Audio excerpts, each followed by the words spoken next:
네, 오늘 만나신 모델은 현대차의 하이브리드 모델 아이오닉인데요.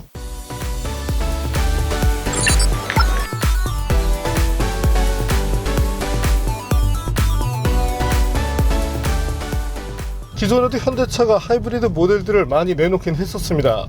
하지만 하이브리드로서의 가치는 사실 그다지 높지 않았었죠. 반면 현재의 아이오닉은 순수 하이브리드 차로서 개발이 된 만큼 어느 정도의 이 기대감을 높여주고 있는데요. 거기에 현대차는 다이나믹이라는 부분까지도 어필을 해내고 있습니다. 과연 그런 아이오닉이 다른 하이브리드 모델과 비교를 해서 어떤 이점들을 보여줄지 잠시와 함께 느껴보시겠습니다.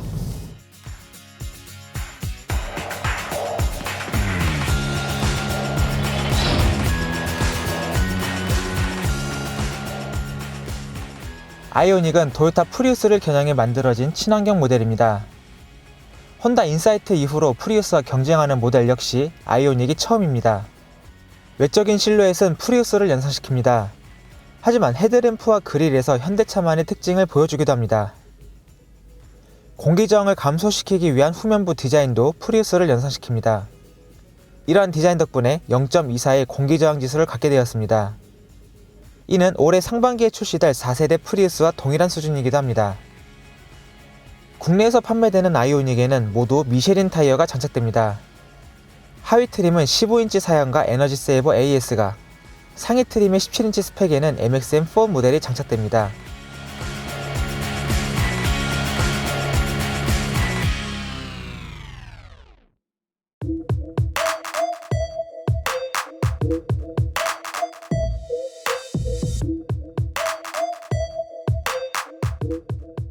인테리어 디자인은 무난합니다. 실내 곳곳을 블루 컬러로 장식했다는 점도 독특합니다. D컷 스타일의 스티어링 휠은 디자인적으로도 좋습니다. 디스플레이 방식의 계기판 시행성도 좋고요. 센터페시아의 구성도 무난합니다. 반면 버튼들마다 조작감이 제각각이라는 점은 아쉽네요. 뒷좌석 레그룸은 충분한 편입니다. 하지만 루프라인으로 인해 헤드룸이 다소 부족해지기도 했습니다. 결론적으로 뒷좌석 공간은 경쟁력이 낮은 편입니다. 또 세차 냄새가 심한 편이라 차량 구입 후 환기를 자주 시켜야 할 것 같습니다. 트렁크 공간은 깊지는 않지만 돌출 공간을 최소화시켜 실용 면적을 높였습니다.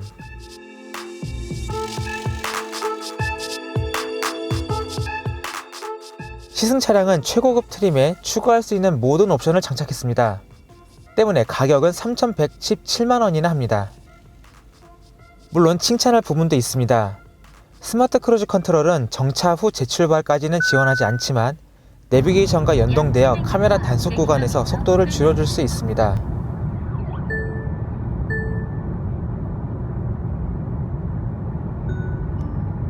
구간 단속 영역에서도 잘 작동하며 구간을 벗어나면 설정한 속도로 돌아오도록 만들어지기도 했습니다. 이제 아이오닉이 어느 정도의 완성도를 갖는지 테스트를 시작하겠습니다.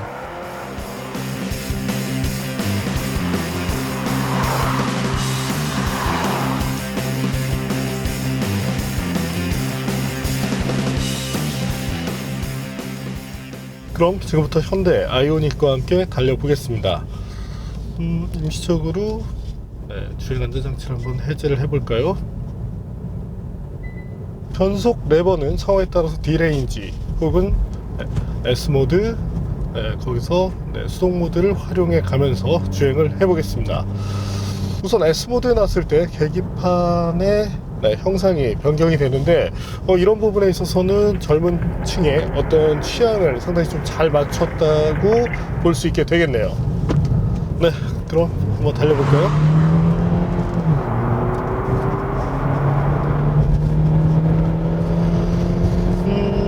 RPM이 올라가면서 차체를 밀어주는 엔진의 힘에 대해서는 충분히 칭찬을 할 만하다고 생각이 됩니다. 우선 엔진 스펙을 보자면 새로운 카파 엔진 1.6L 카파 엔진이 쓰이고 있고 최고 출력은 105마력, 최대 토크는 15kgm 정도로 알려져 있는데요. 사실 현대차가 내놓고 있는 다른 GDI 엔진과 비교를 했을 때는 분명히 떨어지는 성능이라고 할 수 있게 됩니다. 하지만 엔진 특성에 따른 부분이 있기 때문에 이 정도의 성능이라면 뭐 사실상 부족하지 않은 수준이라고 할 수 있게 되죠. 특히나 토요타 프리우스와 비교를 한다면 어떤 엔진 자체가 갖고 있는 이 퍼포먼스 면에서는 조금 더 나은 면모를 보여주고 있다고 얘기를 할 수도 있습니다. 여기에 전기 모터에 힘이 결합된 시스템 총 출력은 141마력으로 표기가 되어 있는데요. 저희가 테스트를 해본 결과 계속해서의 성능도 그리 떨어지진 않았습니다.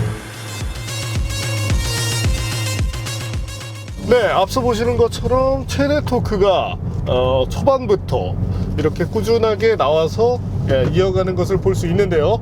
다분히 이 모터의 장점을 잘 살린 예라고 할 수 있게 되겠네요. 앞서 말씀드린 파워트레인을 기반으로 한 가속 성능에 대해서 한번 알아볼까요?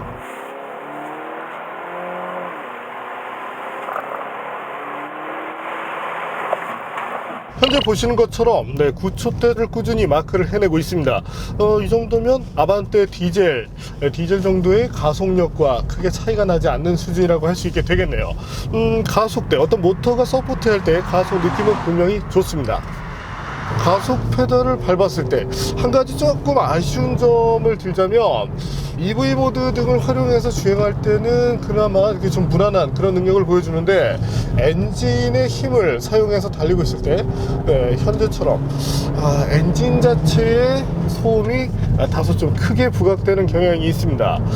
일반적인 이 실용 구간에서 사용을 하더라도 그런 부분들이 많이 부각이 되는데 엔진에 대한 이 MVH에 대해서는 향후에 다시금 튜닝을 해야 되지 않을까 이렇게 생각이 되네요. 최근 나오는 어떤 이런 엔진들의 기본 성능과 비교를 했을 때, 물론 이제 연비 쪽에 초점을 맞춘 엔진이긴 하지만 너무나 좀 아쉬움을 주고 있습니다. 실제로 엔진이 구동되고 있는 상태에서의 아이들을 측정해 본 결과 소음 정도는 조금 시끄러운 편에 속하는 디젤 엔진보다도 조금 아쉬운 수준을 보여주었는데요. 거기다 한 가지 더 아쉬운 부분을 꼽자면 아이들 때 넘어오는 진동의 양이 상당히 많습니다. 사실 뭐 디젤이 부럽지 않을 정도인데 아반떼 디젤도 사실 이런 정도의 소음과 진동을 보여주진 않았습니다. 현대차가 MVH 부분을 상당히 잘하는 그런 회사인데 이번 아이오닉에 대해서는 그렇게 많이 신경을 쓰지 않은 것 같습니다. 하부에서 전해져 오는 어떤 그런 로드 노이즈도 다소 좀 많이 타는 것 같기도 하고요. 한 출력이라는 부분에 대해서는 분명히 만족할 수가 있겠네요. 그 밖에 변속기는 다른 이 하이브리드 카의 경우는 대부분 이제 CVT를 사용하는 것에 반해서 현재 모델은 듀얼 클러치 시스템을 사용하고 있습니다.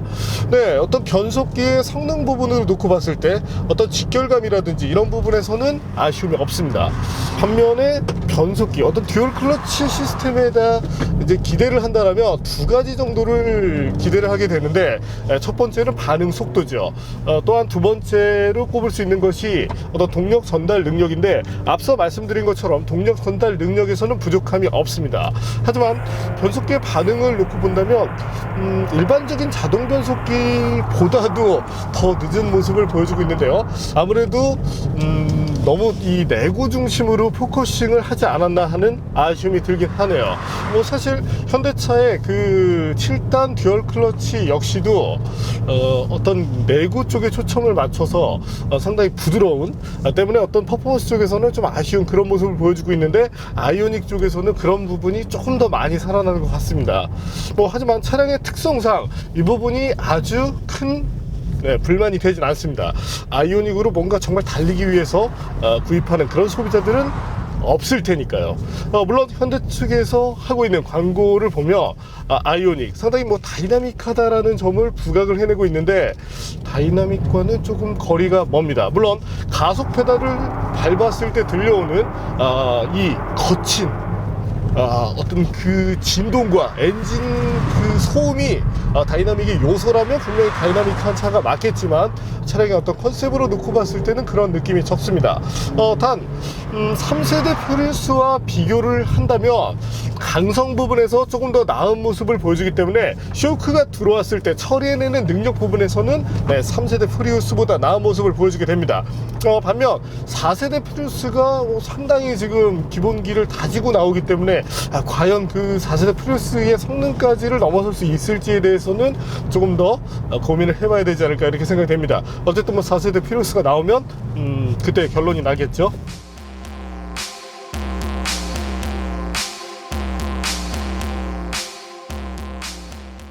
핸들링 부분은 역시나 좀 아쉬움을 주는 부분인데요. 물론 처음 차를 타고 스티어링 휠을 조작했을 때 상당히 차가 민첩하게 움직인다라는 느낌을 받게 됩니다. 이는 스티어링 기어비를 타이트하게 조여놨기 때문인데 아반떼도 사실상 같은 셋업을 취하고 있죠. 때문에 스티어링 기어비가 타이트한 것과 순수 핸들링이 좋다는 것에 대해서는 분명히 구분을 하실 필요가 있겠습니다. 이런 것들로 인해서 어떤 핸들링이 좋다라고 말을 한다면 핸들링에 대한 튜닝이 정말 뭐 필요가 없겠죠. 기어비 하나만 조절하면 될 테니까요. 서스펜션은 프론트 쪽에 대해서는 크게 불만이 없습니다. 로드홀드 능력 부분에서도 아쉬움이 없고 바디롤 부분에서도 별다른 아쉬움을 보여주고 있진 않죠. 반면에 조금 아쉬운 점이 있다면 후륜 쪽에 어떤 이 서스펜션이 따라오는 부분, 어찌 보면 이제 뭐 차체와도 연관이 있을 수 있는데 리어 엑셀 쪽이 따라오는 반응이 조금 처집니다. 때문에 속도를 조금 높여서 주행할 때는 만족감이 그다지 높은 편은 아니네요. 승차감이라는 부분으로 놓고 본다면 그래도 이 정도면 충분히 수긍할 만한 수준이라고 할 수 있게 되겠습니다. 아반떼와 비교를 한다면 서스펜션 쪽에서는 아반떼보다 낫긴 한데 그래도 이 세부적인 어떤 이런 셋업 능력을 조금 더 키워서 조금 더 탄력적으로 대응할 수 있는 이런 서스펜션으로 거듭나면 좋지 않을까 이렇게 생각이 되네요. 최근 이제 현대차가 많이 노력을 하는 모습을 보여주고 있는데 CC 부분에 대한 튜닝 능력에 있어서는 그다지 큰 만족감을 주지 못하고 있습니다. 기존까지 파워트레인 부분, 어떤 뭐 출력을 올리거나 이런 부분에 대해서는 상당히 신경을 많이 써왔는데 이제 나머지 부분에 대해서도 정말 좀 신경을 써야 되지 않나, 정말 좀 많은 투자를 해야 되지 않나 이렇게 생각이 되네요. 그럼에도 불구하고 아이오닉 하이브리드카의 특성, 어떤 그런 장르에 놓고 바라본다면 그래도 상당히 좋은 면모를 많이 갖췄다라고 할 수 있게 되겠네요. 제동 능력도 한번 확인해 볼까요?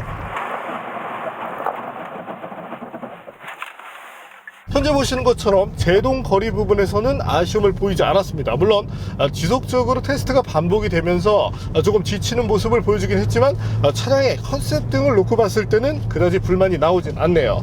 단 급하게 제동을 걸어줬을 때 브레이크 페달을 이제 압박했을 때 리스폰스 부분에서 다소 좀 처진다는 그런 아쉬움이 나타나게 됩니다. 때문에 강하게 페달을 밟았지만 실제 차가 서기까지는 어떤 그 강하게 캘리퍼가 압박을 하기까지는 약 0.5초에서 1초 정도의 시간이 걸린다는 점을 참고하실 필요가 있겠네요. 단 이 점은 다른 하이브리드 모델에서도 나타나는 하이브리드 카의 특성이라고 봐주시는 것이 맞겠습니다. EV 모드에 대한 얘기도 빠뜨릴 수 없을 텐데요. 정지 상태에서 차가 움직이기 시작해서 EV 모드만을 지속해서 이렇게 차가 나가는 데는 아무래도 좀 한계를 보였습니다. 경쟁사의 어떤 그런 모터와 비교를 했을 때 아무래도 이 출력 부분에서 좀 부족한 그런 면모를 갖기 때문인데 때문에 10km가 넘어가면서 다시금 엔진의 시동이 걸리고 이후에 또 꺼졌다가 다시금 걸리고 이런 것들을 반복해 주게 되는데 향후에 좀 어떤 출력적인 부분에서 모터의 출력 부분을 조금 향상시킴으로써 어떤 그 EV 모드의 이 사용 시간을 좀 더 늘려주면 좋지 않을까 이렇게 생각이 되네요. 현대차에서 내려왔던 그랜저 하이브리드 같은 경우도 EV 모드의 가용 시간이 굉장히 짧아서 이것이 과연 하이브리드인가 라고 생각이 될 정도로 아쉬움을 줬었는데 아이오닉은 당연히 그것보단 낫습니다. 하지만 아직까지 이 완성도 부분에서 조금만 더 노력을 해주면 정말 이상적인 그런 하이브리드 카로서 거듭나지 않을까 이렇게 생각이 되네요. 그럼에도 불구하고 칭찬할 부분이 있다면 당연히 연비인데요. 다양한 주행 환경에서 테스트를 해본 결과 분명히 좋은 연비를 얻어낼 수 있었습니다. 지금 보시는 것처럼 각 섹션별의 연비를 보면 상당한 능력을 갖췄다라는 것이 잘 드러나는데요. 또한 휠이 15인치로 변경이 되면 이보다 좋은 연비를 기대할 수 있지 않을까 이렇게 생각이 되네요.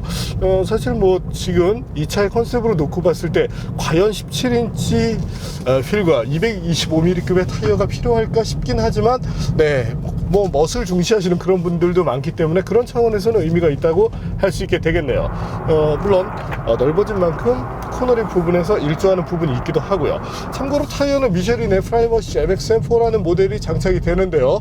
과거 저희가 타이어 부분에 대해서 테스트를 했던 결과 종합적인 면에서 상당히 뭐 밸런스가 좋은 그런 타이어로 성능을 내세웠던 바가 있습니다. 단 이제 좀 아쉬운 점이 있다면 최근 이제 현대 기아차가 수입산 타이어를 많이 사용하기 시작했는데 국내 타이어 제조사들이 좀 분발을 해줄 필요가 있겠습니다. 실제 그 제네시스 같은 경우 한국 타이어의 노블2 이 타이어를 꼈다가 상당히 그 이미지 타격을 많이 받고 결국에는 미쉐린과 컨티넨탈로만 지금 채용해서 판매를 하고 있는데 국내 타이어 제조사들 분명히 좀 분발을 할 필요가 있겠습니다.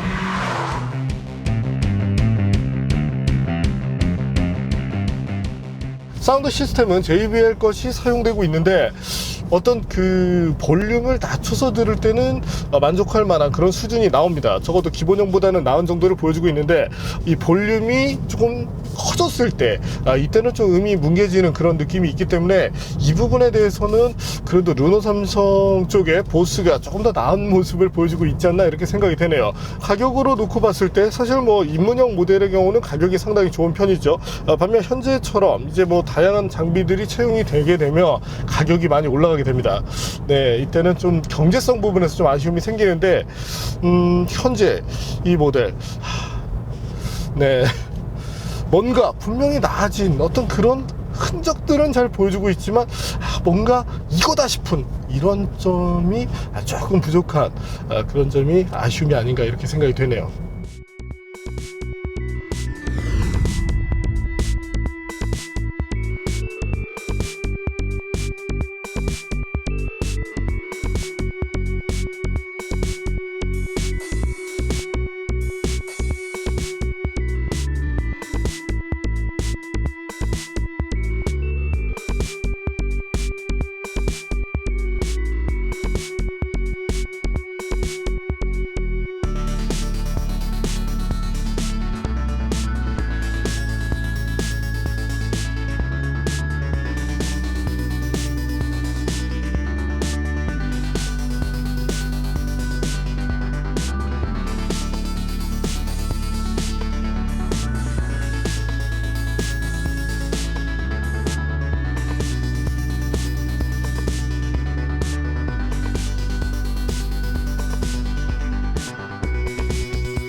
오늘 만난 현대 아이오닉. 기존의 현대차가 내놨던 다른 하이브리드카에 비해서 상당히 좋은 면모를 많이 보여주었습니다. 어떤 하이브리드카로서의 가치를 높여간다는 점 자체를 상당히 높게 평가할 수가 있겠고요. 반면 디젤 버전과 비교를 했을 때, 아반떼 디젤과 비교를 했을 때 과연 아이오닉이 갖는 장점이 무엇인가에 대해서는 한 번 더 생각을 해보게 됩니다. 물론 시내주행 연비 부분에서는 아이오닉 쪽이 낮긴 하지만 고속도로를 비롯해서 일상에서 느낄 수 있는 그런 퍼포먼스 등을 바라본다면 디젤 버전 역시 처지지 않기 때문이죠. 거기에 아이오닉의 이 엔진, 일단 MVH가 디젤보다 크게 떨어지기 때문에 가솔린을 탐으로써 얻을 수 있는 그런 장점을 많이 희석시켰다는 아쉬움을 보여주고 있습니다. 때문에 향후에 엔진에 대한 어떤 MVH 튜닝이 정말 뭐 절실하게 필요하지 않나 이렇게 생각이 되네요. 그럼에도 불구하고 어떤 새로운 장르의 자동차, 그런 부분에 대한 관심이 많은 소비자 분들께는 가성비로 봤을 때 아이오닉은 뭐 충분히 그래도 추천할 만한 대상이 될 만한 모델이 아닌가 이렇게 생각이 되네요. 오늘은 기존 대비 나아진 그런 흔적들을 많이 보여주고 있는 현대 아이오닉을 만나봤습니다.